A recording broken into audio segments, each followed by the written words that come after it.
So what's going on guys, Kids here and welcome back to a brand new video. For today I will show you the best last Epoch class tier list in 2024. This game in general has a bunch of fun and overpowered classes and masteries to play, and we have a very unique variety to choose from. But the big question is, which classes and subclasses will give you the highest damage and much more. And just quickly before we start, as last Epoch has 5 main classes with 3 subclasses in each one, so I would recommend for you to look at the main 5 classes as more of a main category, and the actual subclasses as the actual class. So for example, if I put the necromancer at the S tier and you wanna play it, then what we need to do is look at this wheel, and we can see that the necromancer subclass is under the acolyte main class. So then when you make your character, you select the acolyte as your main class, and the necromancer as the mastery / the subclass. I really hope that this is clear now. So without any further ado, let's get right into it. So then moving over to the first class category, which is the sentinel. The sentinel has 3 main masteries / subclasses available, called the void knight, forgeguard and the paladin. So void knight gets to be placed right in the B tier. The first void knight mastery specializes in void damage, and it happens to be the only mastery with a void support. Void Knight has nose for lich, and then a void based ailment called the time root, and damage increases for not wearing a shield. However, the most interesting feature of this mastery is the ability to create echoes. Echoes create a copy of one of your skills a short period after using that specific skill. While this mastery is largely themed around melee, it also can support throwing skills. And the sentinel subclass has one of the most powerful builds based around void spells. Then the next subclass is the paladin, which we will put right in the A tier. This mastery is themed around fire damage, including the element ignite and healing, as well as block, armor, health and even some bleed and lightning damage. This mastery bonuses provide increase to fire, lightning, physical damage and healing effects.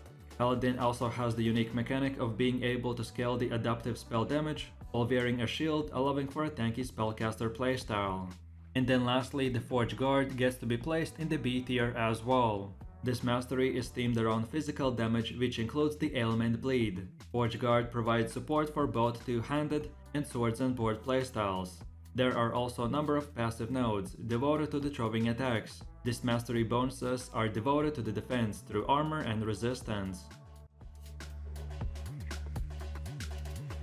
Then for the second class category, we have the mage. The mage has 3 subclasses / masteries available, which are called the sorcerer, spellblade and the runemaster. The sorcerer gets to be placed right in the A tier. The first sorcerer mastery is your typical spellcaster, which specializes in ranged spells and big elemental AoE damage. He's themed around fire, lightning and cold damage, and critical strikes are well supported by the sorcerer's skills and passives. While you won't get as much crits as the spellblade, the sorcerer still has support for the ward. The mastery bonuses provide additional mana and spell damage. Then the next one is the spellblade, which we will put in the C tier. This mastery is your typical melee wielding spellcaster. He has bunch of melee skills that can also proc spells, synergistically bleeding the 2 playstyles together into a very satisfying combination. Like the sorcerer, the spellblades are themed around fire, lightning and cold damage. They have superior ward generation support than the sorcerer, which is necessary due to their tendency to be in a melee range. Spellblades also have a lot of support for using one skill to build up damage and then unleashing it with a huge burst from another. So if you're looking for a generation / spender type of playstyle, then this is the mastery for you. And then lastly, the runemaster gets to be placed in the S tier. We will be able to cast the elemental skills that create runes that are based around the elemental type of the skill. Using runic invocation, this will expand those runes to choose a spell to cast. The spell it casts can be determined by the rune combination that was created by the elemental skills. Since the rune combination takes into the account the number of rune elemental types and order, it can create a total of 40 distinct spells. Such a large number of spells from a single skill creates almost limitless possibilities.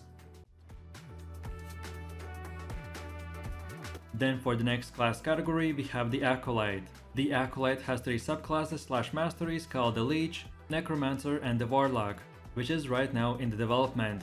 So lich gets to be placed right in the S tier. The lich is the master of dark arts, which is able to cast physical spells, through blood magic, as well as having a firm grasp of the necrotic and poison damage. While her skills are often cast at range, she's also more capable when it comes to the melee combat.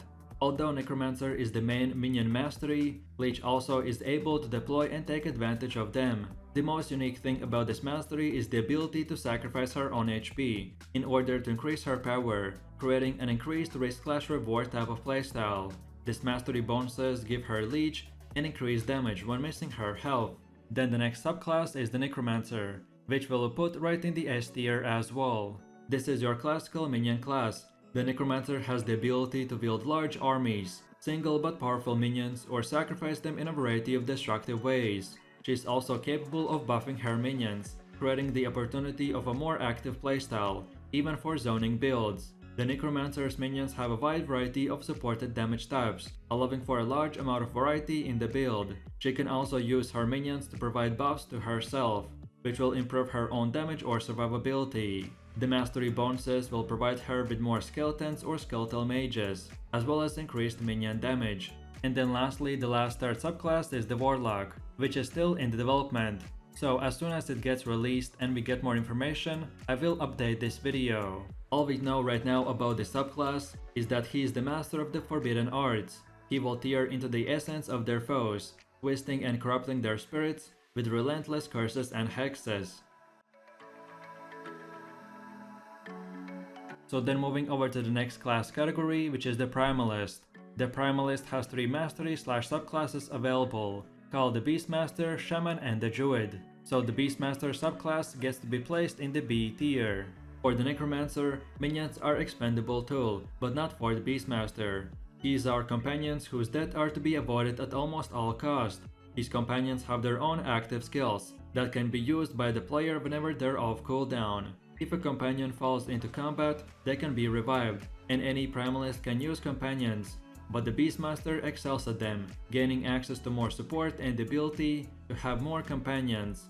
He also has strong support for the melee and physical and poison damage types. The beastmaster's most unique mechanic comes from the aspects, which are special buffs that he can apply to himself and his companions through certain actions. Then the next subclass is the shaman, which we'll put in the C tier. This mastery is your primarily totem user, but he also excels at spellcasting. His damage type support is largely around cold and lightning, but he also has some physical skills. He can use totems for direct damage or provide buffs to spells, melee skills, or even companions. His mastery bonuses reduce totem mana cost, provide attunement, and buff the shaman's elemental resistance while he's controlling the totem. And then lastly, the third subclass is the druid, which I will place right in the S tier. The druid's most notable feature is the ability to transform into a werebear form, spriggan form, or swarmblade form. Werebear and swarmblades are mastery exclusive, making this class a must for anyone who wants to experience all of the transformation playstyles. He also has the ability to switch between multiple forms, which will gain him buffs from doing so. Damage type support is physical, poison, cold, and lightning. This mastery bonuses give him increased health and mana, and damage reduction when leaving a transformed state. And now last but not the least, we have the last 5th class category called the rogue. The rogue has 3 mastery/subclasses available, called the bladedancer, marksman, and the falconer, which is still in the development. So the bladedancer subclass gets to be placed in the A tier. The bladedancer fits the ninja/assassin type of playstyle, with skills like the shuriken and smoke grenades. A unique feature of this mastery comes from the shadow daggers, which is an ailment that guarantees to crit when used. Bladedancer is primarily focused on physical and poison damage, but he also has some support for fire. Defensively, it has more support than the marksman, for both dodge and glancing blow, which makes up for it for the large risk this playstyle tends to come up against. Then the next subclass is the marksman, which we'll put in the A tier as well. This mastery has exclusive access to both bows and quivers, and much of their damage scales only with bow. Your main skills are the multi-shot and hail of arrows, but there are also some more unique options. This mastery has much better balance of supported damage types, because of the physical, poison, fire, lightning, and cold all being good build options. And then lastly, the last third subclass is the falconer, which is still in the development. As soon as it gets released and updated, I will make a new video. But all we know right now about this mastery, that he is a master tactician who can use deceptive chaps and a fearsome bird of a prey, which can swoop across the battlefield to gain an advantage against his enemies. So then in my last summary, as I said guys, here's the overall tier list, and whichever class you decide to play, remember this wheel. So for simplicity's sake, let's say that I want to play the druid. So I look again at this wheel, I find the druid and I see that he's under the primalist main class. So then I go in the game and pick the primalist as the main class and the druid as the mastery, aka the subclass, and that's about it. So I really do appreciate everyone for watching guys, and I hope you enjoyed it. If you have any suggestions, feedback, or maybe you have a different idea about a class or mastery in this video, then you're feel free to leave your comments in the comment section down below. And while you're doing that, please click like, subscribe, and enable that notification bell. With all of this said, you have an amazing day and I will see you in my next video. So take it easy. Peace.